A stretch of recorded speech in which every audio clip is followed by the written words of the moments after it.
Habang nakaupo sa veranda ng beach house, si Mia ay tahimik na nagmamasid sa dagat, hawak ang tasa ng kape.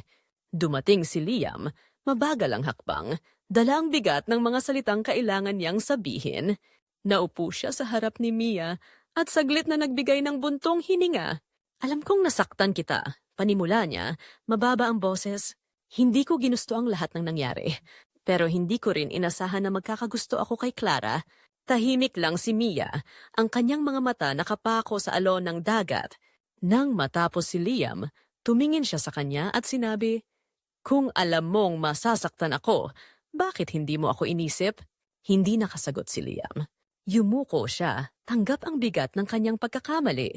Ang katahimikan sa pagitan nila ay tila mas mabigat kaysa sa hangin ng umaga. Ang tunog ng alon ay parang tuluyang lumamon sa natitira pang koneksyon sa pagitan nila. Sa huli, tumayo si Mia, iniwan si Liam na tahimik na nakatingin sa kanyang tasa ng kape. Alam na hindi na maibabalik ang dati nilang samahan. Sa loob ng beach house, umiiyak si Clara habang kausap si Mia. Hinawakan niya ang kamay ng kaibigan, desperado sa paghingi ng tawad. "Mia, hindi ko alam kung paano ito nangyari. Alam kong mali ako, pero sana maintindihan mo." "Hindi ko ginusto na masira ang lahat ng ito," sabi ni Clara habang tuloy-tuloy ang kanyang luha. Napayo ko siya, halos hindi makatingin kay Mia. Tahimik lang si Mia, tinitingnan ng kaibigan. Tumayo siya at tumingin kay Clara. Ang boses niya ay malamig pero puno ng emosyon. "Clara, mahalaga ka sa akin, pero hindi ko alam kung paano ibabalik ang tiwala." Ang huling mga salita ni Mia ay tila nag-echo sa isip ni Clara habang nanatili itong nakaupo, tuluyang nabalot ng guilt habang pinapanood si Mia na unti-unting lumalayo.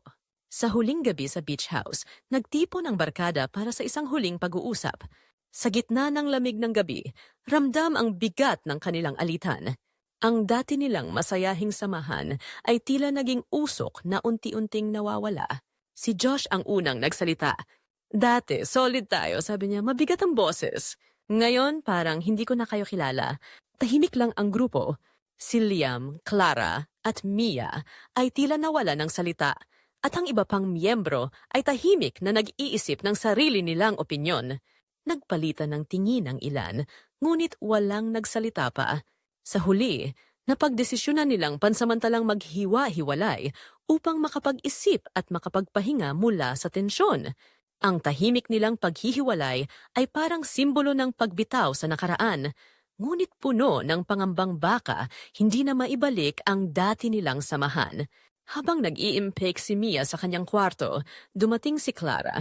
Namumula pa rin ang mga mata nito mula sa pag-iyak. "Mia, please, pakiusap ni Clara. Ayusin natin to." Tumingin si Mia sa kanya. Ang mga mata niya ay puno ng lungkot at determinasyon. "Clara, mahalaga ka sa akin, pero minsan kailangan kong piliin ang sarili ko." Lumabas si Mia, dala ang kanyang maleta.